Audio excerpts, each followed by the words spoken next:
Welcome to another video. Today we'll examine one of the most impactful military maneuvers in recent times, the deployment of a powerful U.S. naval fleet off the coast of Venezuela. This move, beyond being a show of force, signals a strategic shift in the fight against drug trafficking and intensifies international pressure on Nicolás Maduro's regime. Before we dive in, make sure to subscribe to the channel, like this video, and share it with your friends. Your support helps us keep producing content like this. Nicolás Maduro's government has been accused by U.S. authorities of leading the Cartel of Los Soles, a narco-terrorist organization responsible for smuggling tons of drugs into the United States every year.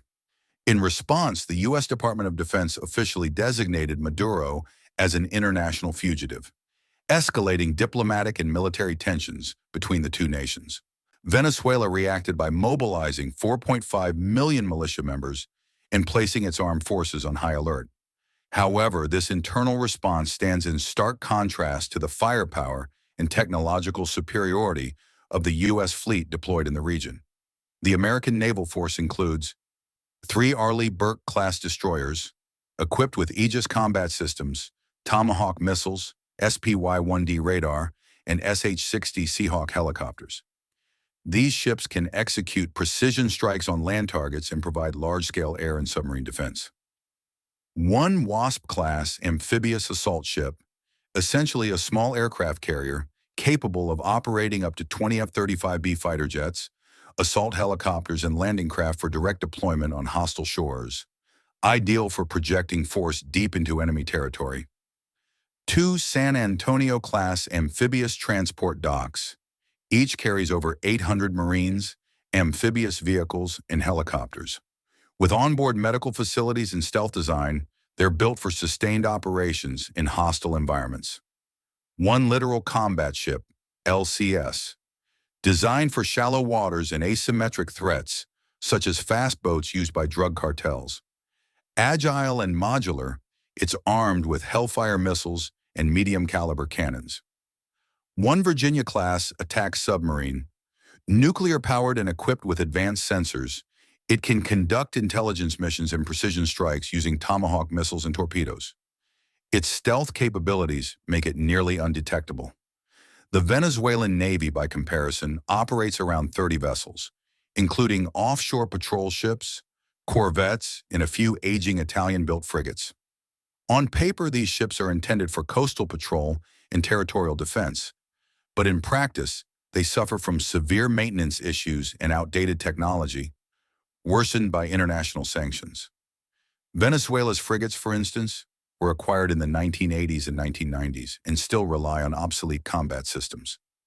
Naval aviation is virtually non-existent, with no carrier-based fighter jets or attack helicopters capable of offensive projection. Most ships are armed with conventional weapons like medium-caliber guns and short-range missiles, lacking integration with modern radar or fire control systems.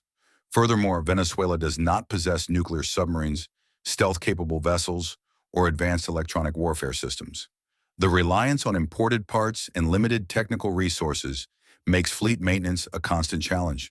In contrast, U.S. ships operate with full autonomy, sensor integration, satellite-guided weapons, and long-range strike capabilities. The gap in range, precision, and coordination between the two forces is staggering. The U.S. fleet is capable of executing several strategic actions against Maduro's regime. Naval interdiction, monitoring drug trafficking routes using helicopters and radar, intercepting suspicious vessels and submarines used by cartels. Maritime blockade, isolating Venezuela's coastline to prevent oil exports and arms imports from allies like Russia and China. Precision strikes, deploying Tomahawk missiles to target cartel infrastructure, such as labs and storage facilities, with minimal collateral damage. Amphibious operations, landing up to 4,000 Marines with air support to carry out strategic captures and destabilize the regime. Though still hypothetical, these actions demonstrate the reach and versatility of the American force. Even representing just a fraction of the U.S. Navy's total capacity, this fleet could lead a decisive offensive against Maduro's regime if authorized. The presence of this fleet places direct pressure on Venezuela's leadership. Beyond limiting maritime movement, It weakens the country's ability to export strategic resources and complicates logistical support from foreign allies. Internally, the mere presence of these warships can trigger political instability, heighten social tension, and accelerate the regime's decline. The technological and tactical superiority of the United States is undeniable. In a direct confrontation, the Venezuelan Navy would be unable to withstand a coordinated offensive, especially given the U.S. fleet's long-range strike capabilities and integration across air, sea, and submarine platforms. In light of this scenario, it's clear that the deployment of the U.S. fleet off Venezuela's coast is more than a show of force. It's a strategic message, with the potential to reshape the balance of power in the region and apply direct pressure on Nicolás Maduro's regime. If you've made it this far, don't forget to subscribe to the channel, turn on notifications, like this video, and share it with your friends. Your engagement helps us continue delivering thoughtful analysis like this. Thanks for watching, and see you next time.